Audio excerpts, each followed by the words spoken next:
Pun's drunk. Am I the prettiest? Pun's drunk. Am I the baddest mofo low down around this time? Pun's drunk. Well, who am I? Pun's drunk. Who am I? Pun's drunk. I can't hear you. Pun's drunk. AKA Mr. Woo shot himself. Of Harlem.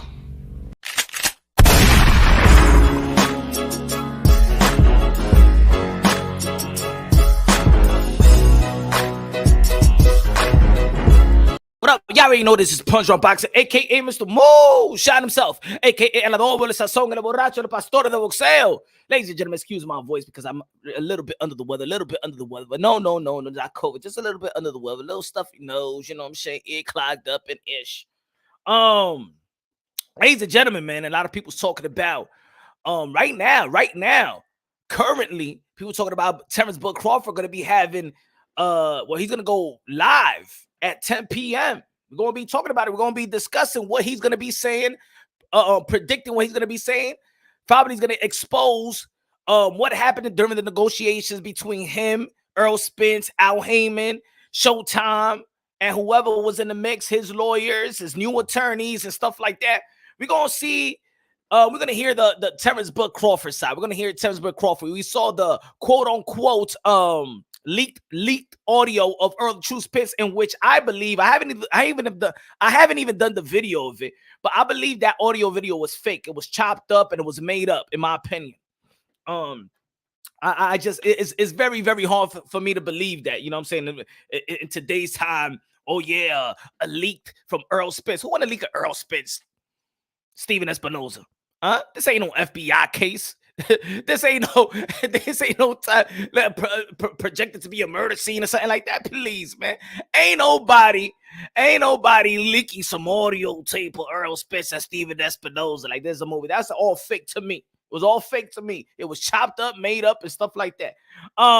What's good, everybody in the chat? Smash the like button, ladies and gentlemen. Smash the like button. A lot of people was talking about the Migo artist as well that passed away. My condolences go out to his family, friends, and things of that nature. And we could be talking about our culture as well. You know, this ain't something that is unfortunate, but it's not something that is new. It's within our culture. It's something that we praise and project and you know, brag about. Man, we brag about the violence. We encourage the violence. We encourage the hustling. We encourage the selling drugs, doing drugs, staying high. The ladies, you know what I'm saying, looking like hookers out there, you know what I'm saying, and I mean female hip-hop artists. We project and we influence the high culture, the hooker culture, the prostitute culture, the selling of the drug culture, the violent culture. We glorify that. So I don't understand this. I understand, man. It's rest in peace. You know what I'm saying? My condolences, but let's not act like we don't glorify this. And then when somebody gets, you know what I'm saying, when reality sets in, then we are, oh man, I ain't know why are we doing this. We need to change the culture. We need to stop the violence. We need to stop this. How about you stop glorifying the violence instead of saying stop the violence? How about you stop glorifying the violence? How about y'all stop saying let's stop glorifying the drug using, the drug selling? The gun and all that stuff. How about we stop glorifying it? How about we stop glorifying the culture? How about we how about we cancel the whole hip hop? How about that? How about we cancel the whole culture? Nah, we ain't gonna do that. We ain't gonna do that. So rest in peace. But let's not act like the culture cares, because we glorify it. We glorify it in our music. That motivates others, that motivates to have that attitude. I got a problem with you. Pow. That's it. Gang. That's it. That's it. That's what it is. Come on, man. I'm an 80s baby. Seen it all. Pac, Big, you know what I'm saying? Grandmaster J. What? Pop Smoke, right? What was the other guy? The one that everybody praised from the West Coast. The one that everybody praised in the West Coast. What's his name? I stopped listening to hip hop a long time ago. What's the guy? The one that looked like the one that had the beard. Jaime Hernandez, what's good? Jaime Hernandez in the building. What's good, man? Smash the like button, ladies and gentlemen. Jaime Hernandez, what's good, baby? Nipsey, yeah, Nipsey. Big L, right? We got Nipsey. Nipsey got shot and killed by his own people. Huh? Right? Exactly. Nipsey. BFB. I said BFB. MFB, Mike from Boston in the building. What's good, bro? What's good? Subscribe to Mike from Boston. MFB in the building. Jaime Hernandez. Shout out to the members. Jackie in the building. What's good, Jackie? Yeah, man. So do I feel like this ain't that indifferent? And I'm just going through social media and stuff like that. Hello, dímelo. If it's moonshine, it gotta be great, but at the Foster Flames. Good looking out, my brother. ¿Cómo está? De lo mío. Está bien. Hope everything is good. Yeah, man. I know a lot of people want to talk about it. Of course, Shakur Stevenson was with Shakur Stevenson was with the gentleman that got killed from Migos. What's his name? Takeaway. When was the sparring session? Andre School Plant sparring. I was there. Oh, for real? Yeah, man. We're gonna be talking about the thumbnail, right? We're gonna be talking about what's next for Demetrius Boo Andre, the most avoided fighter of this era by champions and people in position. I don't want to hear no Janabek again. When I'm talking about he's the most avoided fighter, I want to hear no Janabek. I ain't talking about mandatories. I'm talking about the champions. I'm talking about Triple G. I'm talking about Danny Jacobs. I'm talking about Charlo. I'm talking about Canelo. I'm talking about those power plays. I'm talking about them. All right? Don't talk to me about, oh no, but he want to fight Zach Parker. You ain't care about no Zach Parker. I ain't want to fight no Janabek, man. Ain't nobody was talking about no Janabek or Zach Parker. As a matter of fact, the reason why we know who Zach Parker is and Janabek was because it was linked to Demetrius Andrade. I'm saying I like David Benavidez because David Benavidez was the only one that called them out. David Benavidez was the only one that called Demetrius Andrade out. Like, I want that smoke. And then Samson Lickowitz saying wasn't no part of it, saying that Demetrius Andrade got to pay him $7 million just to talk. But yeah, we're going to be talking about that. What's the next move? Kobe in the building. BX in the building. What's good? Christian in the building. What's good, man? Andre versus Benavidez is better. I like all that fight. I like all those fights. But I believe the Caitlin Plant and Demetrius Andrade is a good fight too. And both of them coming up with good momentum coming into a fight. You know what I'm saying? Of course, Demetrius Andrade haven't fought since last year, November, just like Bud Crawford hasn't fought since last year, November. Again, like I said in the intro, Terrence Bud Crawford is going to speak today, 10 p.m. Eastern time, about his take, his side. We hear Steven Espinoza. We heard, and we see the tweets of Earl the True Spin saying that he's been waiting for Bud Crawford for months to sign the deal. I know about that, but let's see why. Why? The only thing that we heard from Bud Crawford's side was he wanted transparency. He wanted to see the books. He ain't got no problem to seeing the books. Come on, bro, drop it. He hasn't fought anyone. I don't give a damn. Man. He need to fight somebody. That's why he hasn't fought anybody, because that somebody don't want to fight him. Edgar. That's why he hasn't fought anybody, because that somebody don't want to fight him. I'm tired of hearing that same narrative. Don't give us the same narrative. He hasn't fought anybody because nobody was willing to step up, or not somebody was willing to step up. I'm talking about that somebody. I'm talking about unification. I'm talking about undisputed. Who stepped up? Because that's what we want to see, right? We always want to see the best fighting the best. That's what we say. We want to see the best fighting the best. But when it comes to Demetrius Andrade, and we mentioned Demetrius Andrade and Triple G, everybody would look away. But Triple G former rider though.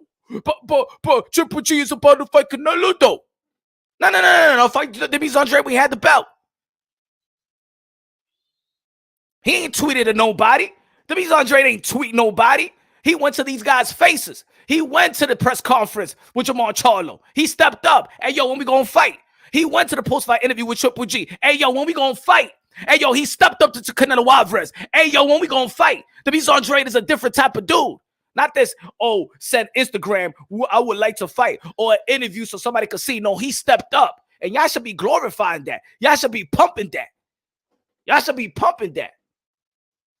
He should have taken all comers. Man, he's taking all comers as me. So if I want to fight Demetrius Andrade, you got to take me too? Come on, man. Come on, Ed. Yo, put some accountability, bro. Why everybody want to come up with, oh, but the Mies Andre? What about when y'all say Canelo Alvarez don't want to fight the Mies Andre? Say that Triple G don't want to fight the Mies Andre. Say Charlo. Say that, and then we can have a dialogue. How about that? If you say that, we can have a dialogue. But if y'all want to push that shit to the side, I ain't gonna respect y'all. I'm not gonna respect y'all on this shit. Cause I could say, yeah, the Mies Andre ain't want to fight Jenna Bay. The Mies Andre ain't want to fight Zach Parker. He ain't wanted to capitalize off that 183K. That's a spit in the face. I get it. He moved up. He didn't want to get paid for that. Huh? But let's not neglect the other ones. Say that Canelo Alvarez ain't locked in that deal, that undisputed middleweight, undisputed middleweight. Say that Jamal Charlo ain't want to. Remember, Jamal Charlo said we're gonna blackball the Mies Andre. Triple G stepped in. He said he don't want to fight. He don't want to fight the Mies Andre. Come on, man. Come on. Put some accountability in their names as well. Canelo not wanting to fight him. Yeah. And he said it in front of the whole world. But you don't want to hold them. You don't want to hold them accountable. You don't want to hold them accountable, Edgar. You don't want to hold them accountable. Huh? What happened? It go against the narrative that you got in your head, my brother. Goes against that. Huh? I don't want to give no shit, bro. Oh,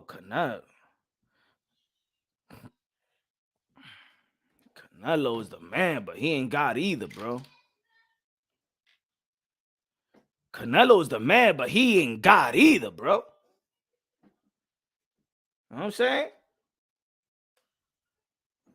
High, low, Dimelo. It's a moonshine, the keeper of objectivity in boxing. Let's go, high, low. Gracias de lo mío, gracias. Gracias por la ofrenda. Y'all be like, come on, man. Like, yo, that's why I gotta separate myself from people, man, in this community, bro. Just like the Deontay Wilder fan base is just like the Canelo Alvarez fan base. I'm talking about the fanboys. I ain't talking about the logical ones, man. I'm talking about the fanboys. Yo, he do nothing wrong. Dímelo, Carlo. He do nothing wrong, bro. He's a great fighter of all time. The cash cow of the sport of boxing, but he ain't Dios. He ain't Papa Dios. He ain't Papa Dios, mi hermano. Come on, man. We ain't out here, man. This ain't the channel that be popping ass pimples around, bro. We ain't popping your ass pimples, bro. You dudes and duck talk, I can't handle this. You dudes and duck talk, I can't handle this. And I ain't gonna say duck, right? Because duck is like too much, but avoid, bro. Come on, man. We gotta keep it honest, bro. Then it's funny because they be like, oh, the Mies Andre business is not handled real well. But then Canelo Alvarez business wasn't handled in the middleweight division. That's all we didn't have the undisputed because the business of Canelo Alvarez didn't handle their business so we could see the middleweight undisputed. But y'all don't want to say that, though. Y'all don't want to say that.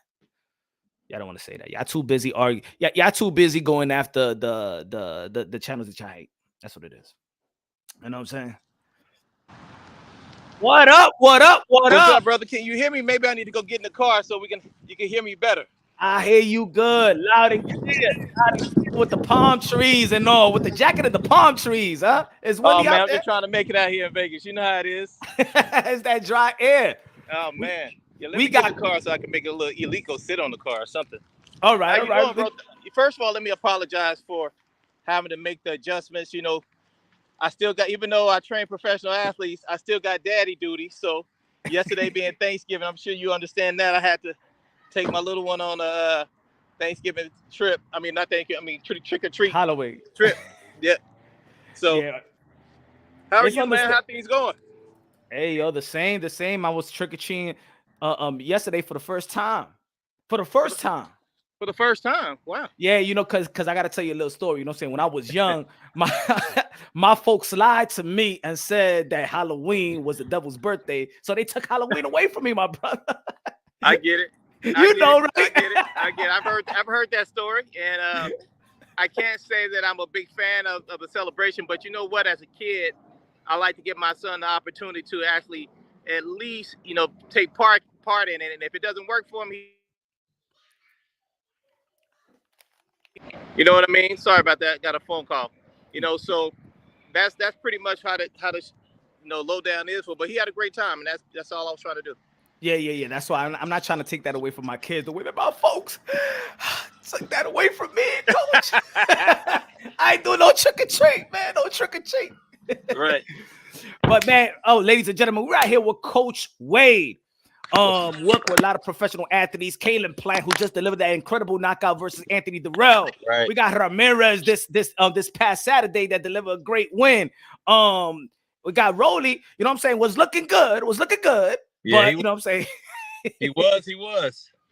Badu Jack, likes of Sean Porter, work with a lot of Right. athletes and a motivational speaker. This is the kind of gentleman that we need in our culture. Coach Wade, how's everything? All is well, bro. And I'd be remiss not to name Mosley Jr. and Jesus Ramos.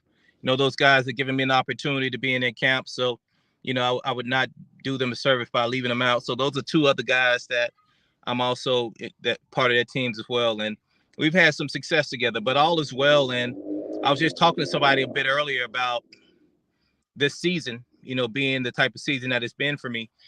You go through hard times, right? Last year was very hard on me. And even though I still had over an 85% success rate, when you lose some big fights, it hurts. And that's what everybody sees, and that's what everybody remembers. So, it definitely took for me to go back into the tank, back to the lab, put some things together so that when this year came about, I was prepared as I could be based on, the things I learned in the previous year. Mm-hmm. And it showed off and paid off, not only for myself, but also for the individuals who I work with. That's what's up, man. And you came from the track and field world. Mm-hmm. How was the transition to, because you're probably bringing a new type of workout, to a new type of regimen into these boxers. How's the transition, and how are they transitioning to your workout regimen? These guys are like gladiators, bro. I can't. Boxers are some of the hardest workers, man, I've ever trained in my entire life. I've trained NFL guys, NBA guys, Major League Baseball guys, at track and field, but of course, Olympians, world champions. But boxers, bro, they work their butt off, man. They do 2-3 workouts in a day, and they do not want to even hint the idea of quitting or slowing down or being easy.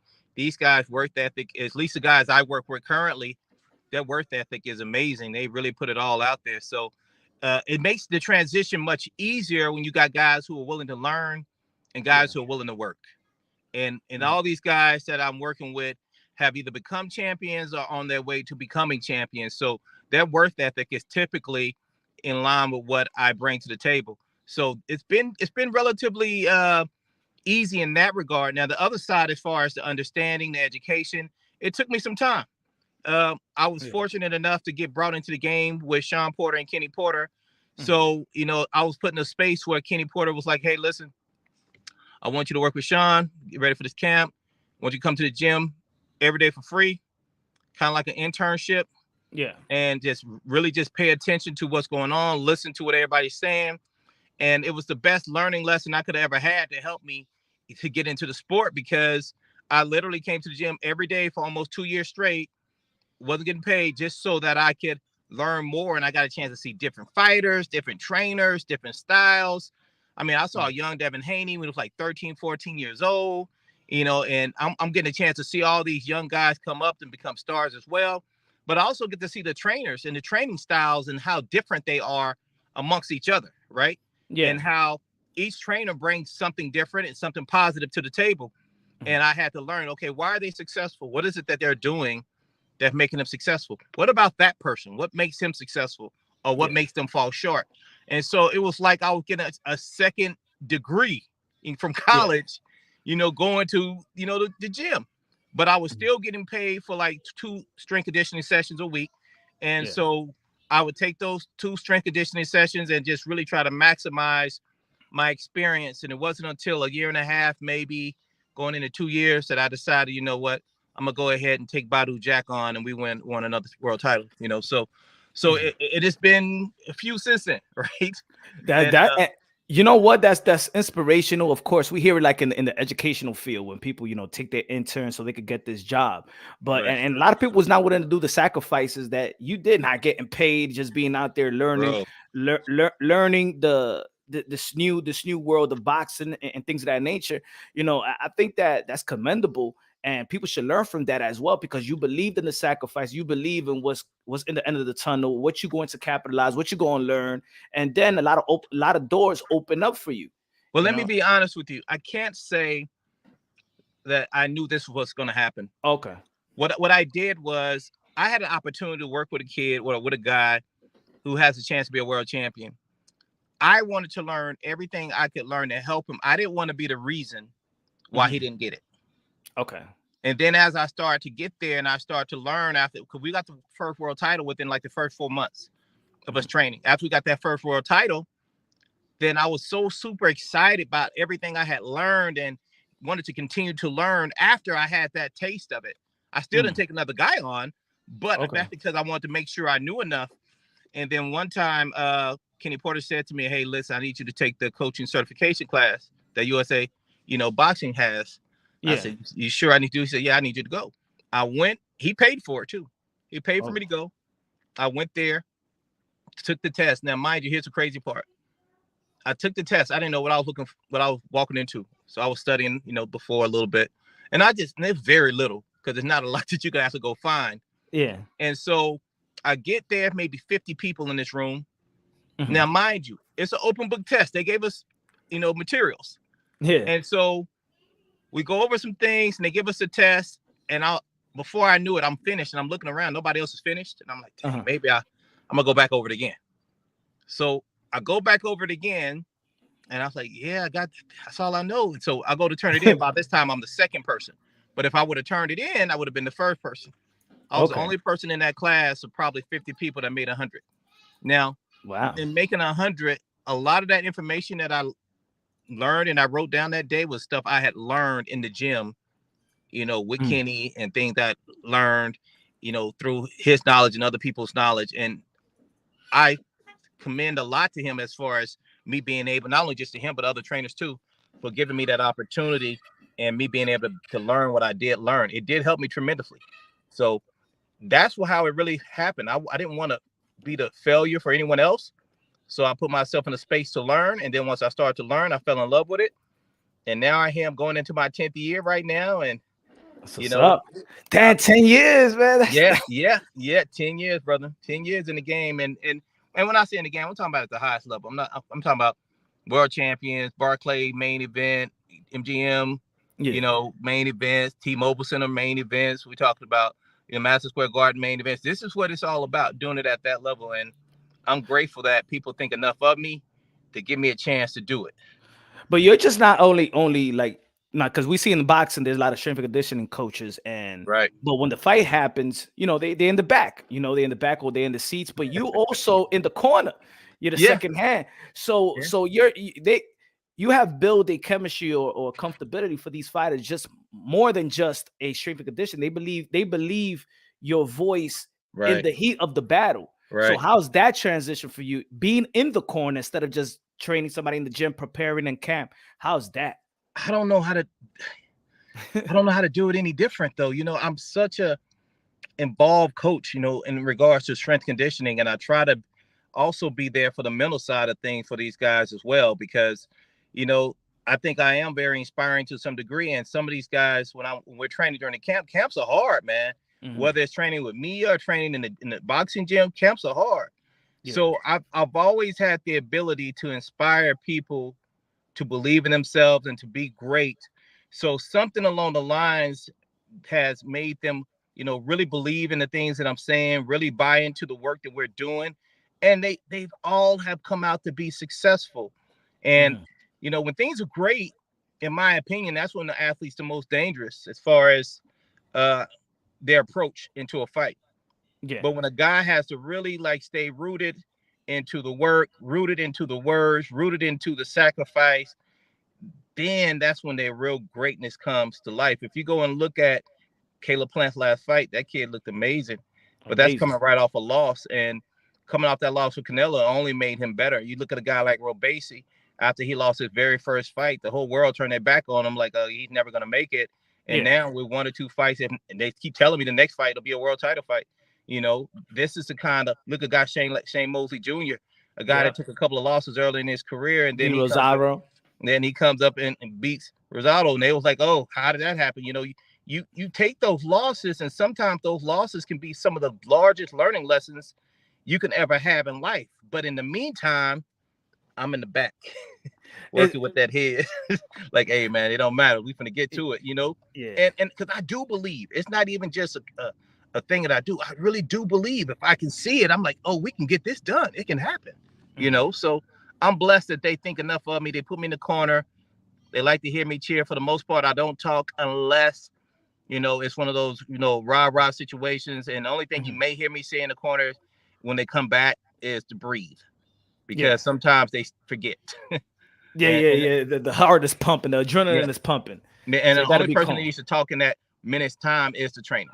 Because there's not a lot of time. You don't need a lot of voices. So I'm quiet unless the trainer says something. The trainer sometimes cue me to say certain things at certain times, and that's when I do my job there. I do like that combination, you and Salas, because I always say that Salas is one of the most underrated trainers in boxing. He's top 3 to me. By the way, I don't call him Salas no more. I call him Guru. That's his name. I call him Guru. Hey man, El Maestro. He is smart, bro. He's really smart. I don't think enough people get a chance to really see what kind of trainer he is. But if you spend a little time around him, he's very, very, very intelligent. The first time that I started working with Basie, we were in the MGM room and we was in a room. And it was so crazy. He sat me down and he started talking to me about, you know, nutrition and strength conditioning. And I'm listening. I'm asking him the questions. He's laughing kind of like under his breath. Do you know this man knew everything I was talking about? Yeah. That he's already got degrees and certifications in that. And he just wanted to see how much I knew. Okay. And then he laughed at the end. He said, no, you're the best I've ever been around. And I'm like, why you say that? He said, because then he goes and tells me his history, how he has it, how he was brought up in the Cuban system and his education. And so everything that I was speaking about, he started speaking on in his own tongue and using his own terms. But I knew exactly what he was talking about. And I was like, this guy is really smart. Yeah. Really smart. And so when that happened, I was like, okay, this guy's not normal, because most trainers don't function like that. Yeah. They don't. Yeah. And so he don't chase fighters either.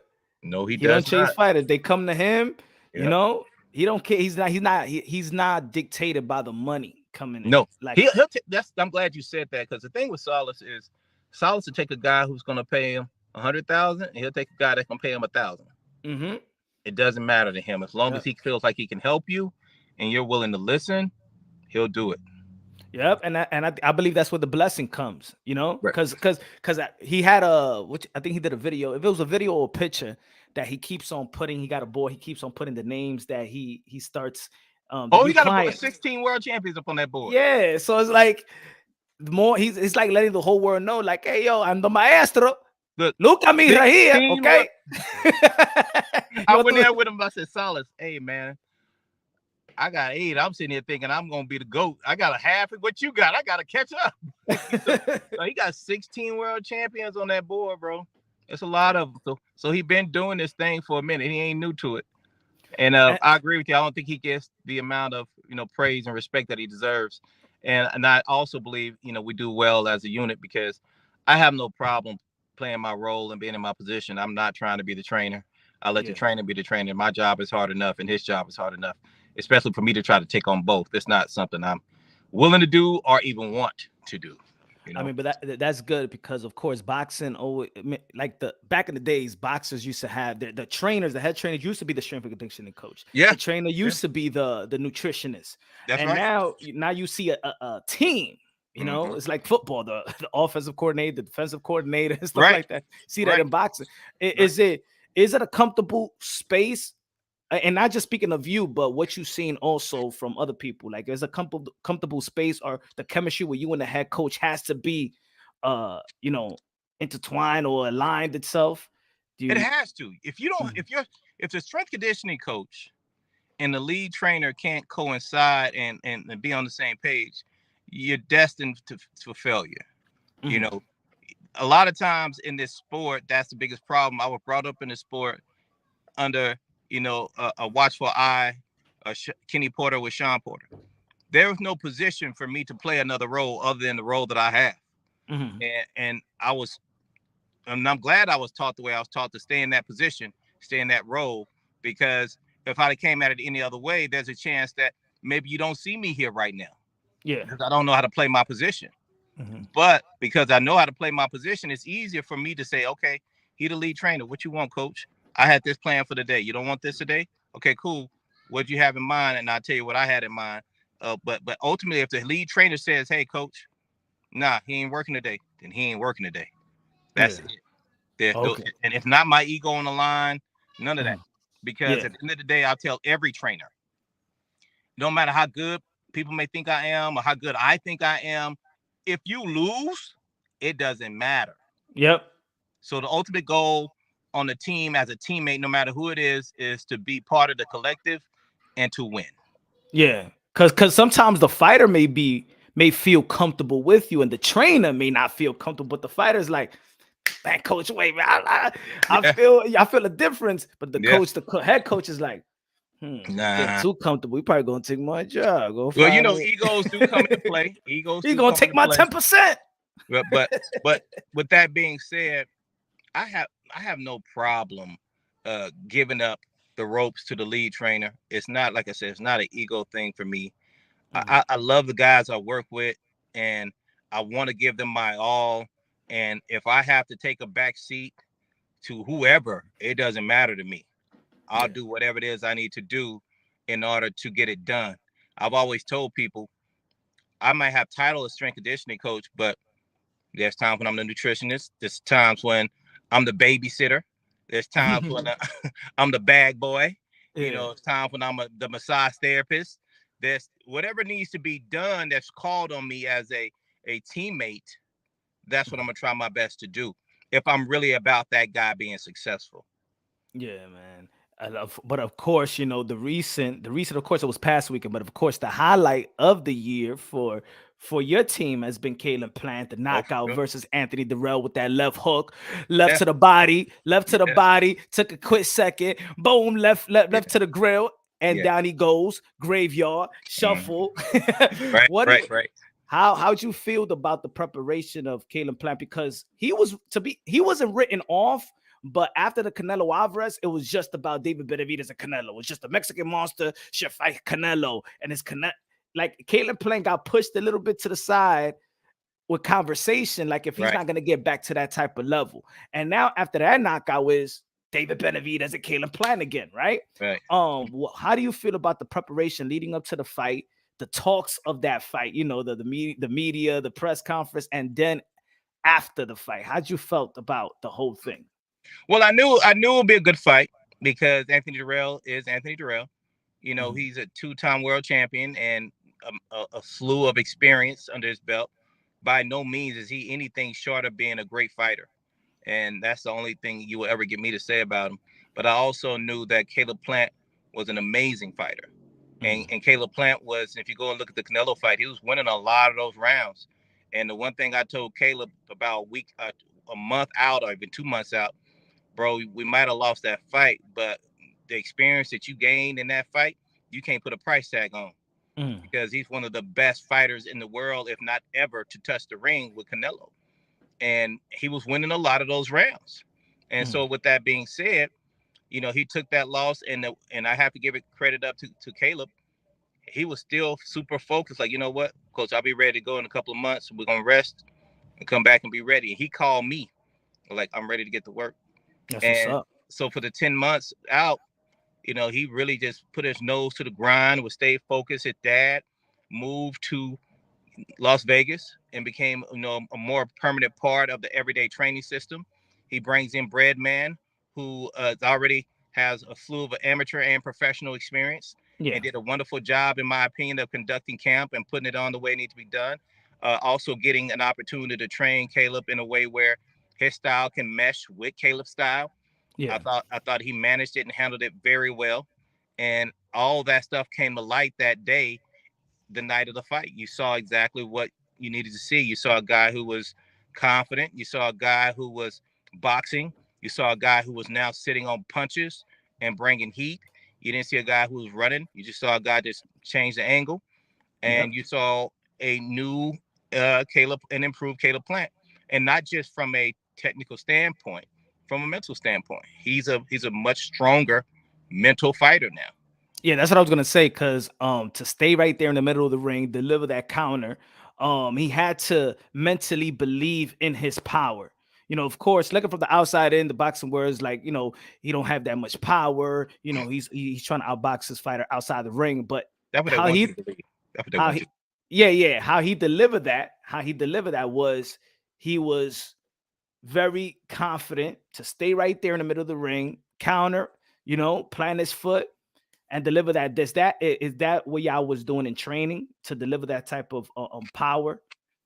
Yeah, Breadman had a plan. He had some things he wanted to work on. He wanted to show the world what we already knew. Now, I've known for years that Caleb had power, but Caleb's boxing skill was so unique and his feet are so amazing. He never had to really sit on punches in order to win fights. He could just dance around and beat people up because people can't deal with his boxing skill. But at some point, you know, people are going to look at that as a weakness and think just because you don't use it that you don't have it. Well, he reminded people he has it. Yeah. And so now they're going to have to deal with now power and foot speed and boxing ability and everything else that comes to be with an elite athlete. He showed them that he's the full real deal. Yeah, we can't deny that power and delivering that type of knockout is a selling point. Yeah, it is. It is the entertainment business, right? In the ninth round, though. Yeah, you know, that's that in the ninth round. So you got the punch resistance to deliver that type of shot. Yep. So knowing that people consider, let's say, like a guy like David Benavidez that got power and Caleb Plant delivered that power. Now it's like, okay, now two power hitters going together potentially in 2023 in the future. Right. Of course, that fight it's been marinated for quite some time. But what do you feel about another person? Let me ask you, what would you like to see next from Caleb Plant? And you as a fan, and because of course you don't care who's going to fight next, you're going to prepare for whoever. But as a fan, who would you like to see Caleb Plant next with? You know what? I really don't. If I get to pick a guy right now, I'm going for Canelo. If I could pick a guy, the rematch, get back. Okay, I want that back. You know, if you're gonna ask me, I want that back. You know, Canelo knows that Caleb was winning them rounds. He knows that. Caleb was doing great in that fight. They thought he was gonna get up out in the first 2-3 rounds the way the world was talking. Yeah. You know, he got caught. We don't take any loss with that. But if I get to pick, I'm going Canelo next. But I know that fight's not gonna happen right now. I know that. And so but if you're asking me what I would like, right? What's available for us?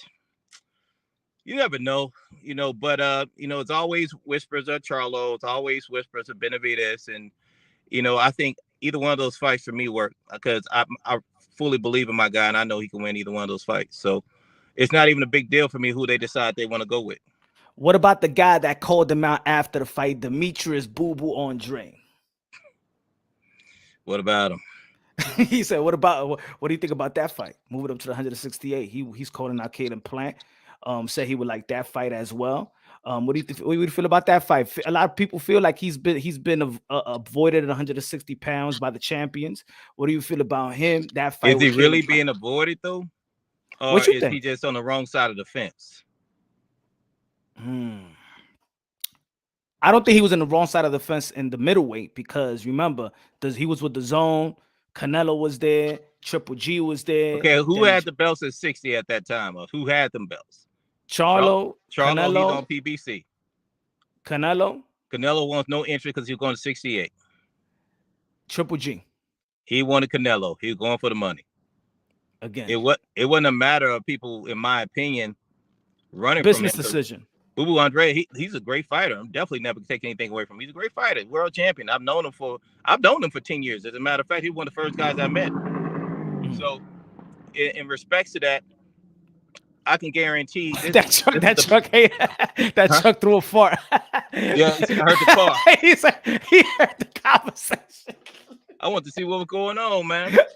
But in respects to the boxing business, man, these guys ain't afraid of nobody. True. These guys, don't let the media hype it up. These guys are not afraid of anybody. At the end of the day, it comes down to risk versus reward. You know, what's the upside? You know, in that situation, we're only fighting up. We're not fighting coming back down. Okay. So if we're gonna fight a guy, we're gonna fight a guy where it's gonna benefit us. Not to say that Boo Boo doesn't benefit us to beat him or to fight him, but it's a more upside for him than it is for Caleb at this point, in my opinion. And that's just it. I mean, you're in the position to say the Canelo fight. Of course, I want that get back. Y'all was undefeated. Y'all was undefeated. And for the most part, I do feel like an undefeated fighter, especially an undefeated young fighter, should get his get back. You know, it is what it is. But man, what about talk to us about the HNey Mosley Jr. You know what I'm saying? They have written HNey Mosley Jr. off. But I want you to hear me when I tell you this though. This is what I pride myself in. They wrote off Caleb. He's here. They wrote off Robesi. He's here. They wrote off Shane. He's here. They're writing off Rolly. We ain't went nowhere. At the end of the day, these guys are in this position based on who they are and the work they're putting in to be in this. I got my radio bouncing out loud. It's getting hot up in here, man. But yeah, so at the end of the day, I pride myself in the ability to be with these guys, especially guys who I know got the talent, got the goods, and maybe they took a loss. That's it. Yeah. Those losses aren't losses, they're learning lessons. Facts. So HNey Mosley Jr. came to me, I want to say like 5 fights ago. He looked sharp. Yeah. Oh man, he looked sharp. That's I got the best the phone call seen about that fight, and with Gabe Rosado, and I know Gabe. I know Gabe's people, as a matter of fact, and I know how Gabe moves, you know, away from camp. And I'm like, okay, well, let me see what kind of shape I think Shane is in. I tested Shane on a Saturday, and I said, how much time we got? They said 5 weeks. I said, I only need 4. We'll be ready. Because based on the certain level that Shane kept his body at that time, if he hadn't been training or doing something, it probably wouldn't have worked out for us. But he had been training. He had been doing some work. He gave me 5 weeks to get him ready. He was ready. But the question is, what's next? Got a lot of options though, right? Do we? Yeah, in 160, one middleweight or 168. Well, yeah, right now. Well, he's going to campaign at 60, but he's ranked in top 10 at 68. But we're Golden Boy. Who we gonna fight? Golden Boy. Yeah, I don't got nobody in 168 in Golden Boy. That's the business, right? That's the business. So y'all trying to campaign at 160 then? Or at least that's what I've been told. But I love the way he looked at 68. But if he wants to go 60, Jaime Munguia. They got to give it to us though, don't they? Yeah, but that would be a good fight though. They got to give it to us. I know for a fact, Caleb, that Shane ain't walking away from that. That should have been the fight right now because a lot of people don't like Jaime Munguia's next opponent. I don't even know his next opponent. I'm sure Shane has no problem taking that fight. All I'm asking Golden Boy to do is to give us more than 4 weeks. Every call we get, it's a 4-week fight. Like, can you fight in 4 weeks? Shit. This guy ranked top. This kid is ranked number 10 in the world. We can't get more than 4 weeks prepare for a fight. I'd rather get that fight for him. If he's going to fight this guy, that I don't even know his name. I'd rather see him in Mexico fight HNey Mosley. Yeah, let's fight Shane and give me 8 weeks to get him ready. Give me 8 weeks. Let's go. You give me 8 weeks, Shane gonna take on anybody if you give me 8 weeks, bro. You give me 8 weeks, we there.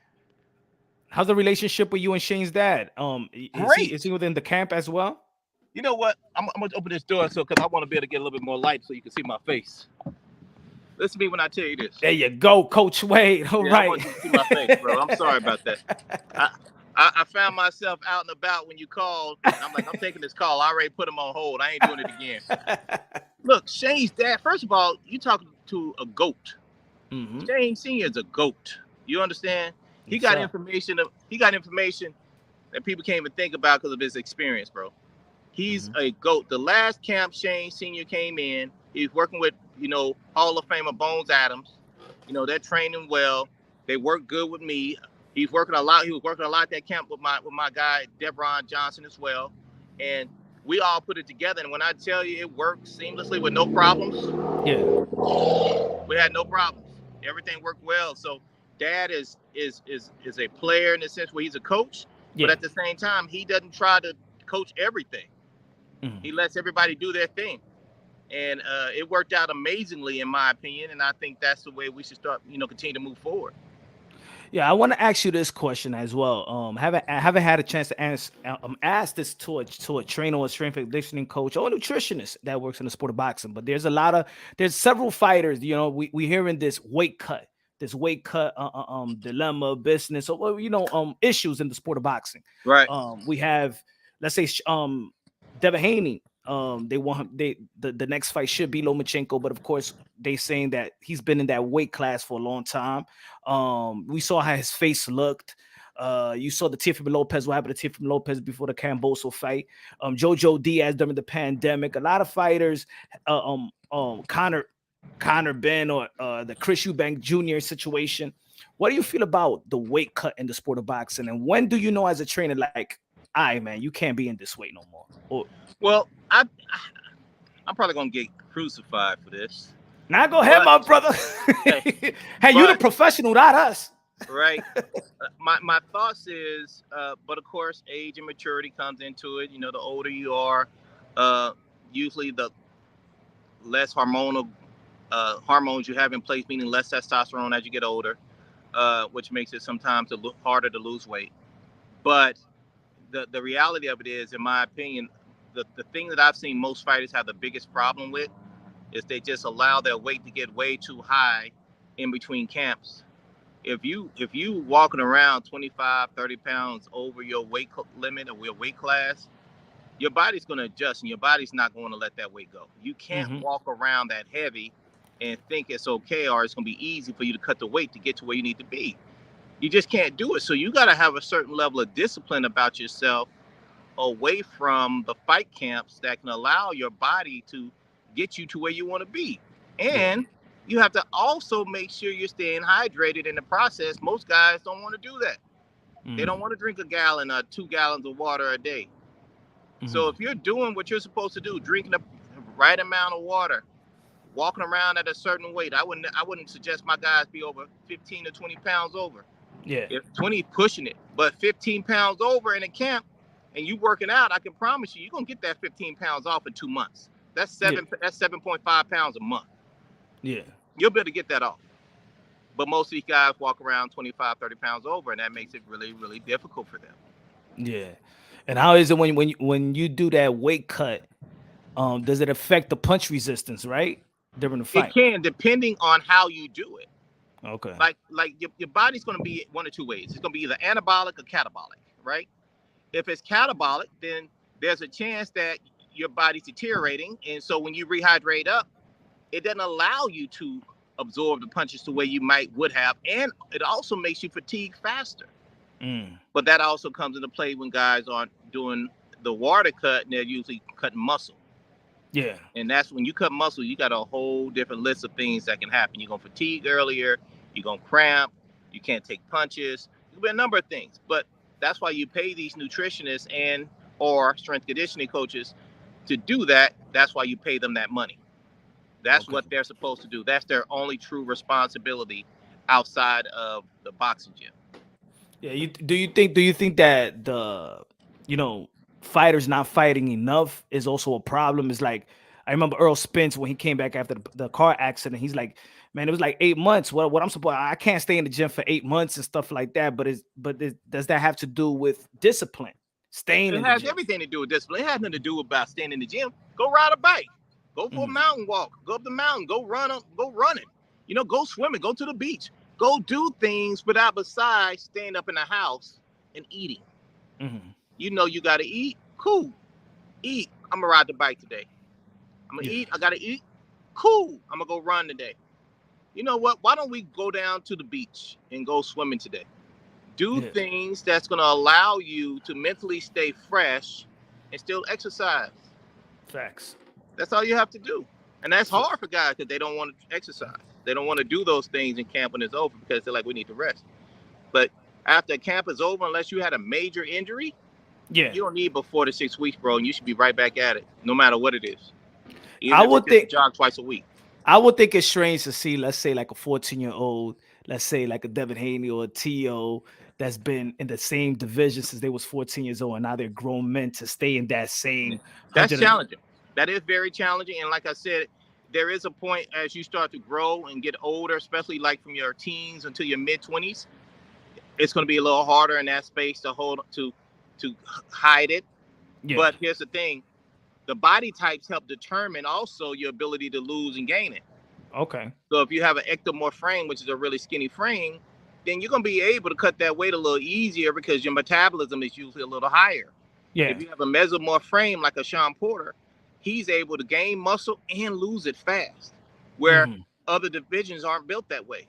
You know, you got that endomorph frame, you know, them heavyweights, they ain't trying to do nothing but be big anyway. Yeah, So, yeah. So they don't really have that problem. So a lot has to do with age. A lot has to do with discipline.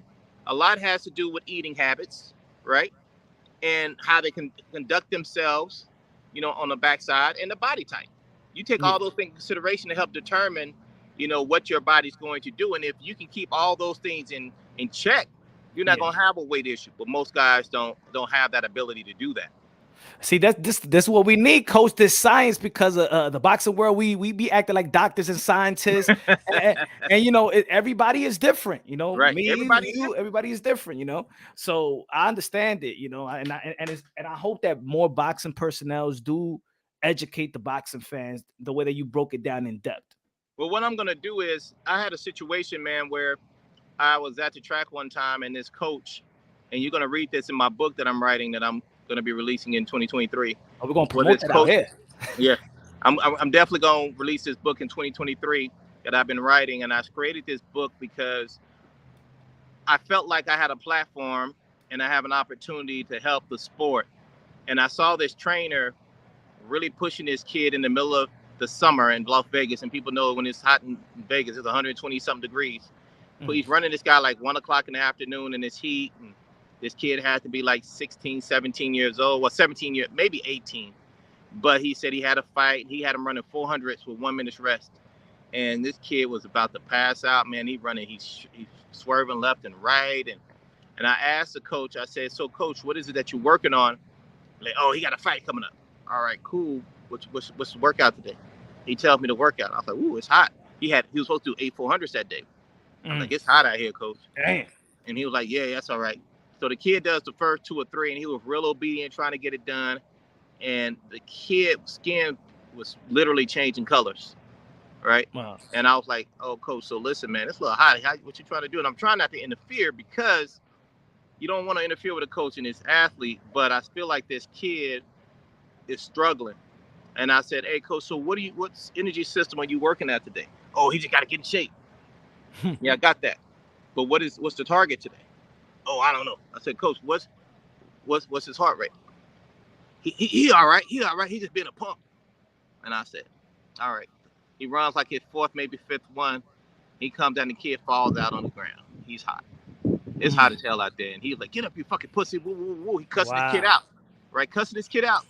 And I'm like, hey, coach, you know, I don't know if the kid could do it. He's like, no, he just being a punk. He needs to be tough. Right? And I'm like, all right.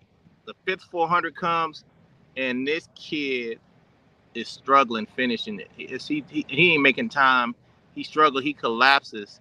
But before he collapsed, I said, coach, can I check his heart rate? Yeah. He said, no, he's all right, blah, blah, blah.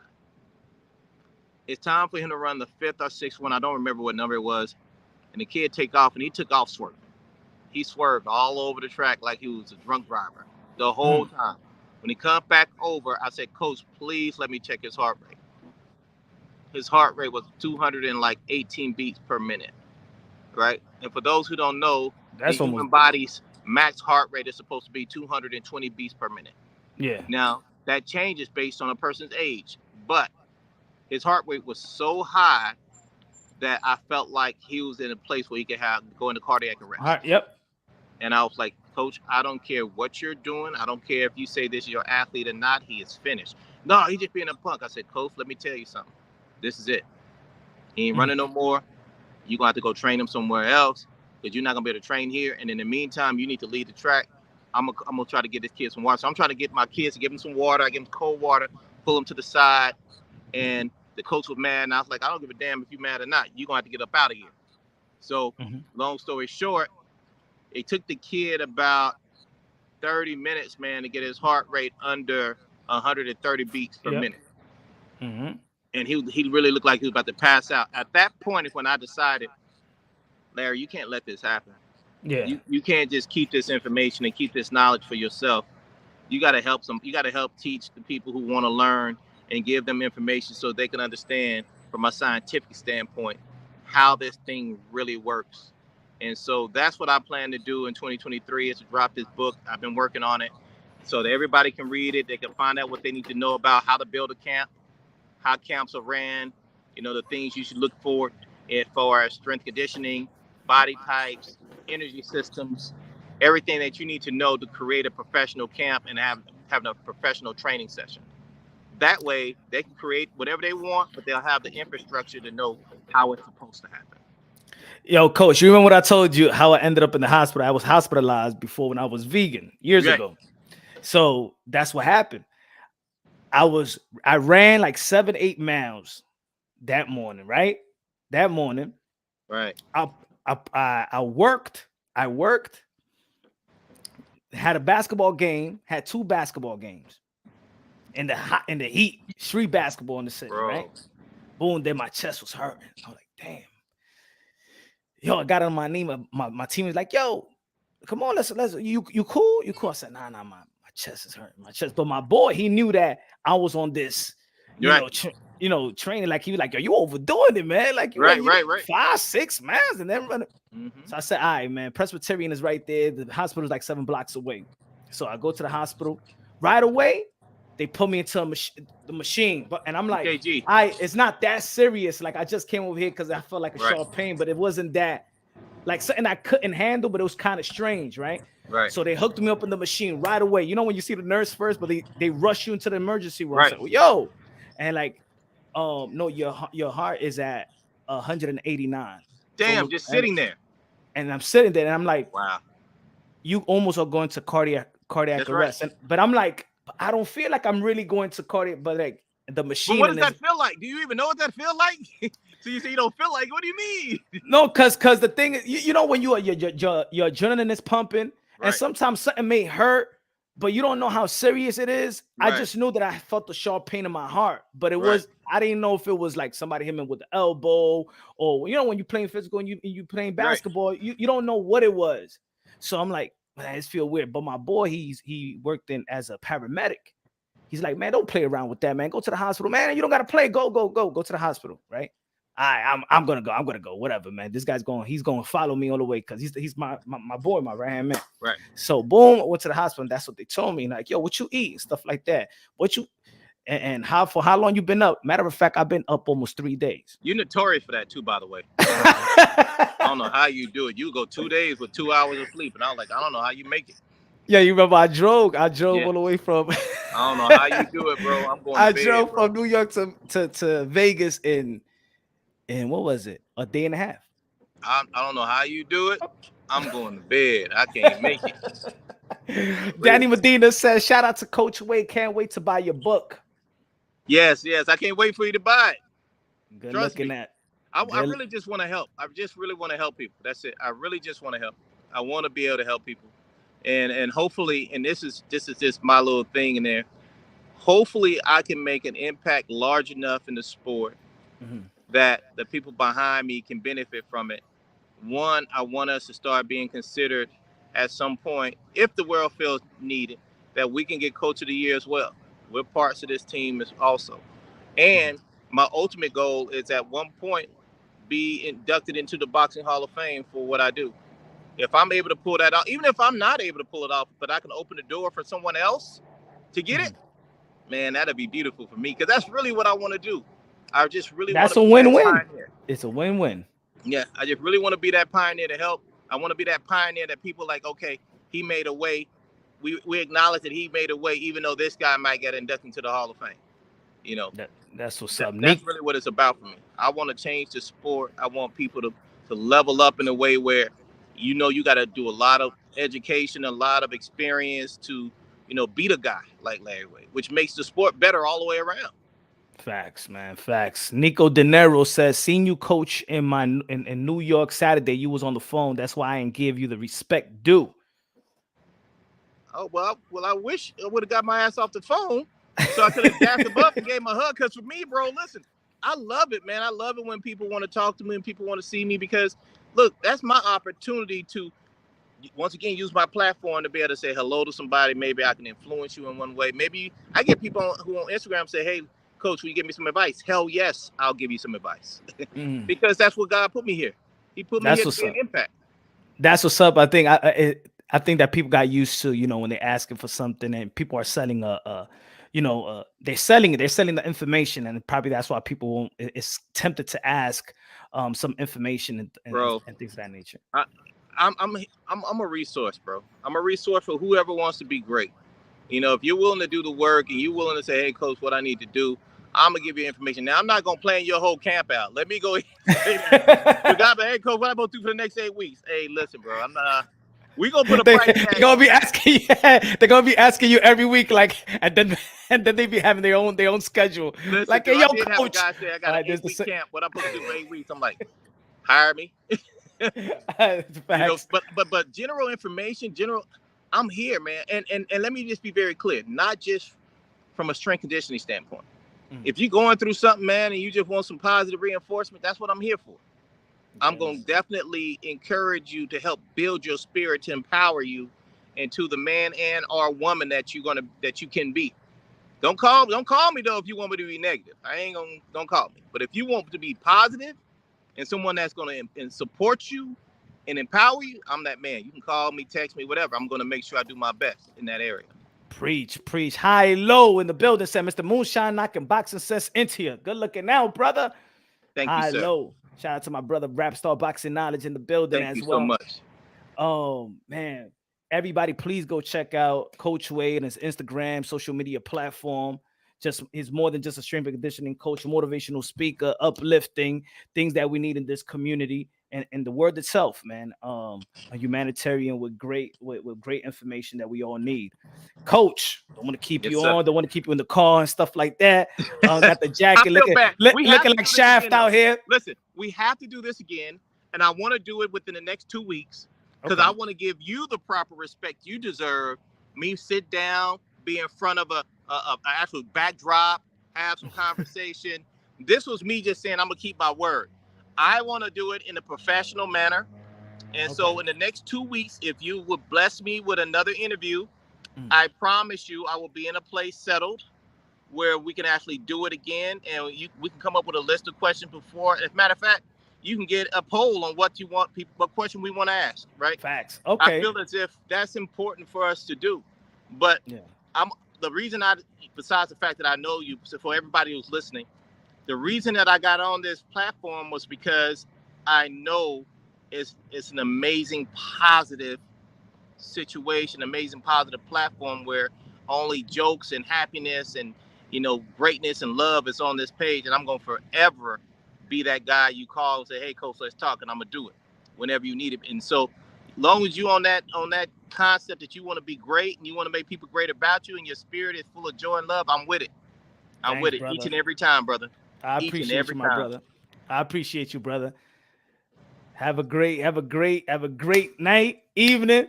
Can't wait to see you in 2 weeks. Yes. We're going to knock it down. We're going to have some inspiration. Whatever, brother. I'm with it. Everything. I'm telling you, I'm with it. All right, brother. Thank you. You too. All right. Shout out to Coach Wade, trainer of Caleb Plant, who just knocked out Anthony Durrell, trainer of Ramirez, trainer of Mosley, trainer of Battle Jack, trainer just doing it. Sean Porter doing a great thing in the sport of boxing, not only in the sport of boxing, but also fitness and motivational speaker. Yo, go check out his Instagram for real. Go check out, man. He be saying some great inspirational, inspiring things that we all need to hear. Uplifting the youth, just uplifting people in general. Used to be a track and field star. Go check out Coach Wade doing his thing in the sport of boxing. Danny Medina said, it's Punch Wrong Boxing, real boxing content. Much love, Coach Wade. That's what we talking. That's what we do out here. Motivated always in the building. What's good, man? Motivated always. El Cotto in the building. What's good, man? Yeah. You see, man. See, it gives me inspiration to keep on doing. Tip Bayless in the building. What's good? Tip Bayless in the building. Yo, before let's talk a little bit more what's been going on. Again, shout out to Coach Wade doing his thing, man, and honoring me to have the opportunity to interview him. So a lot of people's talking about the next well, y'all already know that Terrence Bud Crawford is going to be having his press conference. Not his press conference, but he's going to go IG live 10 p.m. Eastern time. And probably I'm going to jump out and do a video about it. Before that, I wanted to stay live and check Terrence Bud Crawford, what he's going to be saying, but I want to give everybody the opportunity to not just be on, because I'm not selfish like that. You see, y'all. See, I want to give the opportunity for y'all to go check out Bud Crawford. He's going to go IG live at 10 p.m. Eastern time, and he's going to actually tell his side of the story, what happened in negotiations with Earl the True Spence. And we want to see what you guys said about the conversation he had with Al Heyman. They said he had a conversation with Al Heyman. We heard the leak audio, the quote unquote leak audio. I don't believe it was a leak. I think it was a made up audio, in my opinion, of Earl Spence and Steven Espinoza. Let me take this out right quick. Hold on. Give me 1 second, y'all.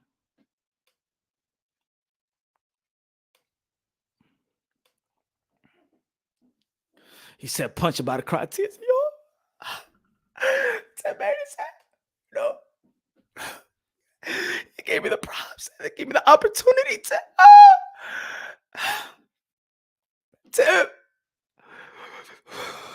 I don't get this type of appreciation for the people out here in this community.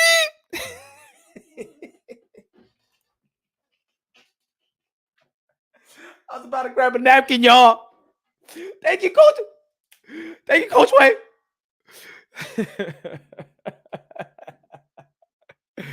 Good looking out, man. Good looking out. Appreciate you. I can't wait to the next interview with Coach. Yeah. Punch by go wild on y'all tonight. Well, let it go wild then. Come on, bud. Tell us. Be transparent. Tell us what the conversation you had with Al Hamon. Tell us the conversation that you had with Steven Espinoza. Tell us the conversation you had with Earl the True Spence. Tell us your side. Why are you picking BLK? Huh? Are you partners with BLK? Do you got investment into BLK? That's what I'm thinking now. Because everybody's saying who's the owner, who's this, the business partner, who's Silicon Valley. Maybe Bud Crawford is the partners with BLK. Maybe that's what it is. Maybe Bud Crawford is BLK. Ooh. Maybe Bud Crawford is a partner and the CEO of BLK. Maybe that's what it is. Ooh. Rider the Storm in the building. What's good? Hi, low, Dimelo, Mr. Moonshine, the narrative, King, Slayer. Gracias de lo mío. Gracias para la ofrenda. Motivated always say, man, I can't wait for the next interview with Coach Wade. And my fault, I didn't put the questions for the members in the post because we were supposed to do this yesterday, and then sometimes I don't know if it's gonna be set and people gonna show up and stuff like that. So it's becoming hard in the sport of boxing. You know what I'm saying? But my apologies once again. Boxing like TV series drama, yeah, facts.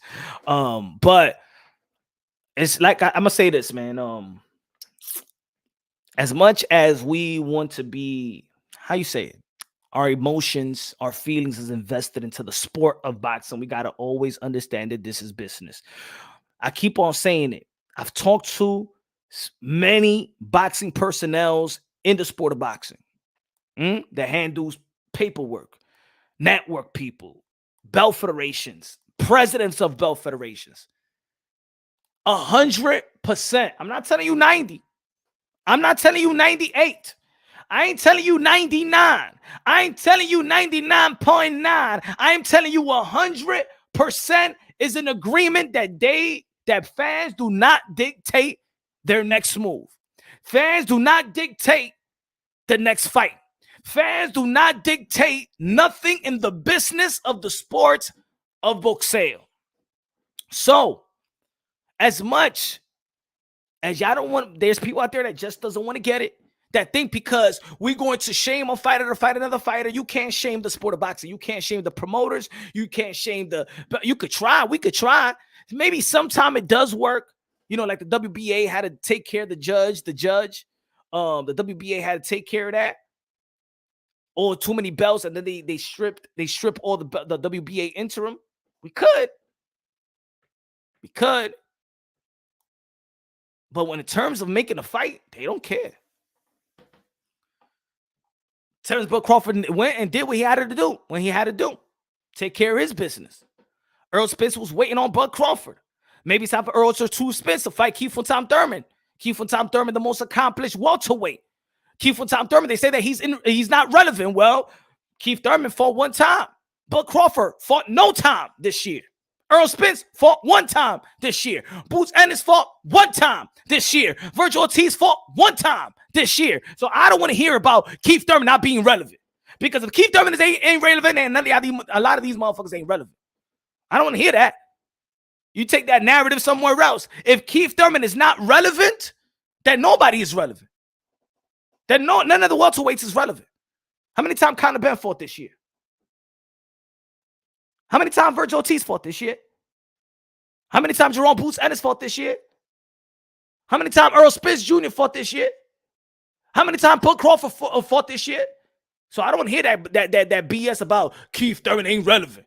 Keith Thurman, oh my God, he's gonna get beaten up because he can't take a body shot. I've been hearing the same old shit for a long time. Keith Thurman can't take a body shot. I heard that shit for a long time since Luis Collazo. I still haven't seen Keith Thurman get dropped by a body shot. I still haven't seen Keith Thurman get dropped by a body shot. Y'all be acting like Keith Thurman got TKO. Y'all acting like Keith Thurman got stopped. Y'all acting like Keith Thurman got knocked out. He lost a split decision, and all of a sudden it's Keith Thurman. No. It's a bad fight. It's a bad fight. Let's keep it real. Look, what was the best performance? Lomachenko versus Jamie Ortiz, or Keith Thurman versus Mario Barrios? Is the reason why people don't like the performance of Keith Thurman versus Mario Barrios because he lost to Javon Tank Davis, and then there's a name attached to it? Yeah, I believe that it was a wrong pick. I believe that. I think it was a wrong pick. I think it was a lose-lose situation. I think they should have picked what was his name? Ramos. They should have picked them.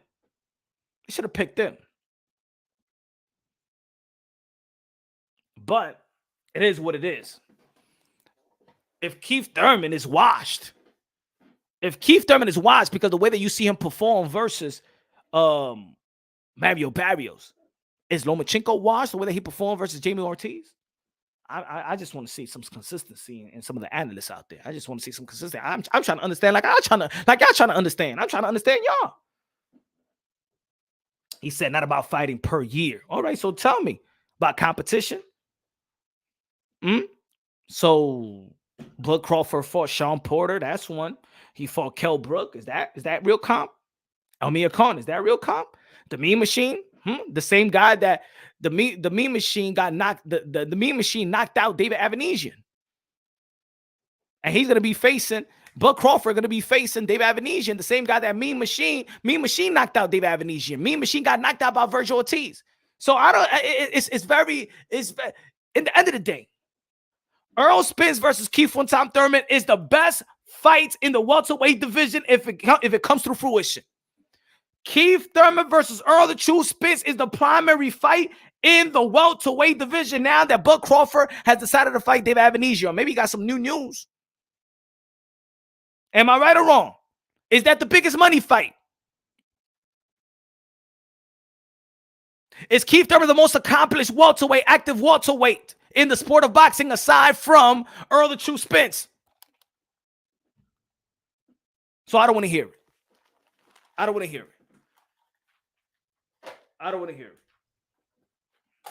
I'm bringing it that unbiasedly, logically, and objectively.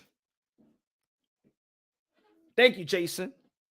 I'm bringing it down unbiasedly, logically, and objectively. We can't be contradicting ourselves. We can't be saying, oh, we want boxing to be like it used to be. You know what I'm saying?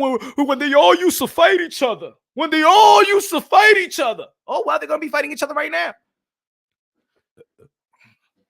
See, y'all just a lot of people just so desperate for Bud and Crawford. Y'all just y'all being a slave to Bud versus Earl Spence. That y'all forget what y'all been asking for. And matter of fact, y'all been getting but what y'all been asking for. Because we seen Earl the True Spence versus Kell Brook. We seen Earl Spence versus Danny Swift Garcia. We seen Earl Spence versus Sean Porter. We seen Keith Thurman and Sean Porter. Keith Thurman and Manny Pacquiao. Keith Thurman and Danny Swift Garcia. Ugas and Porter.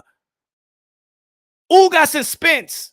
We all seen these guys fight each other. The only guy that haven't been in the mix has been Bud Crawford.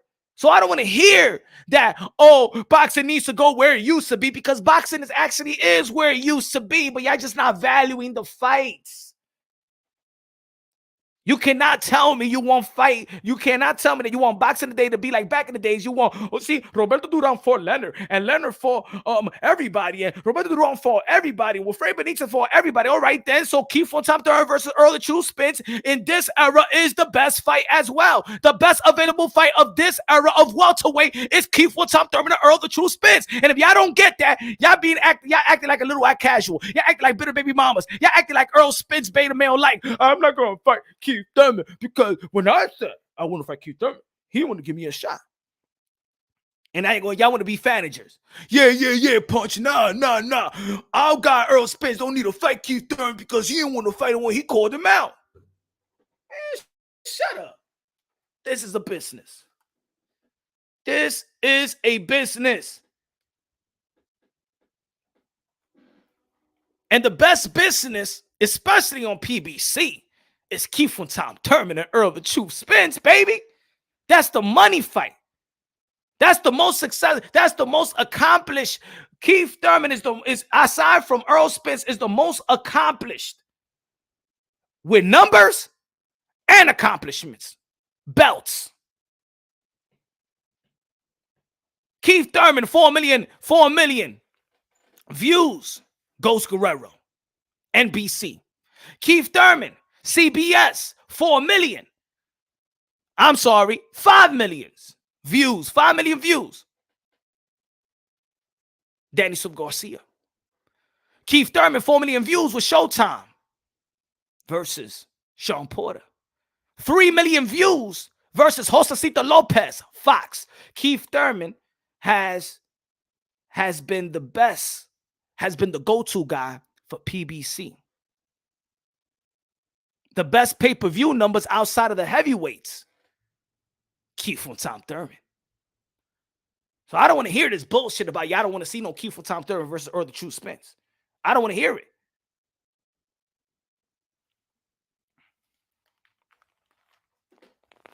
Nah, hey, yo, Punch, but Earl Spence, you know what I'm saying? He got body work, you know what I'm saying? And Keith Thurman he's vulnerable to the body. When's the last time Earl Spence knocked out somebody else?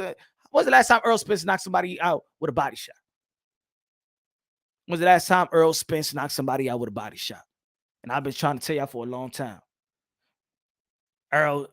Keith Thurman got more. Keith Thurman has snatched more bodies than Earl Spence in his career. Huh?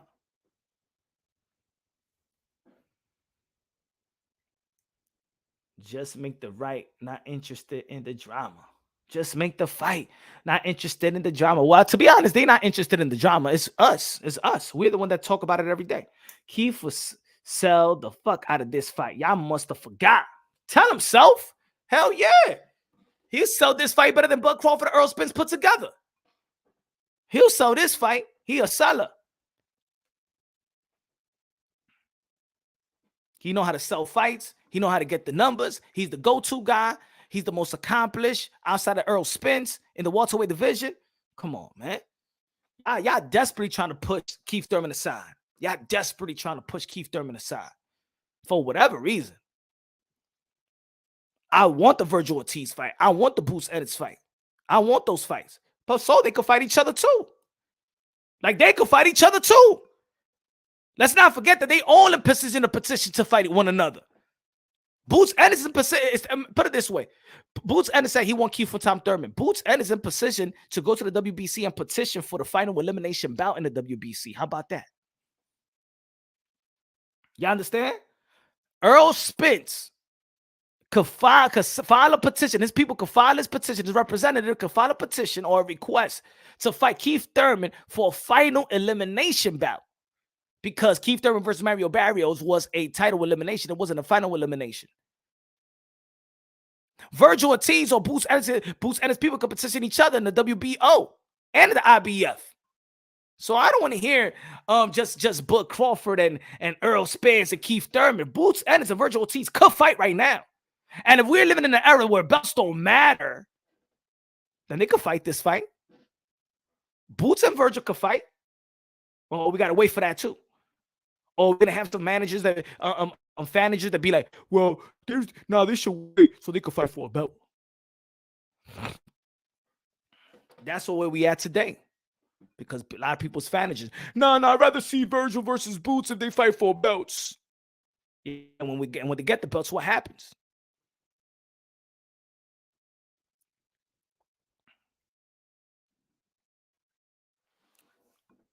But anyway, ladies and gentlemen, man, good looking out for Coach Wade, man. Coming through. Lomachenko. Let's see if Lomachenko. A lot of people talking about Lomachenko. Lomachenko ain't looked great. He ain't look special.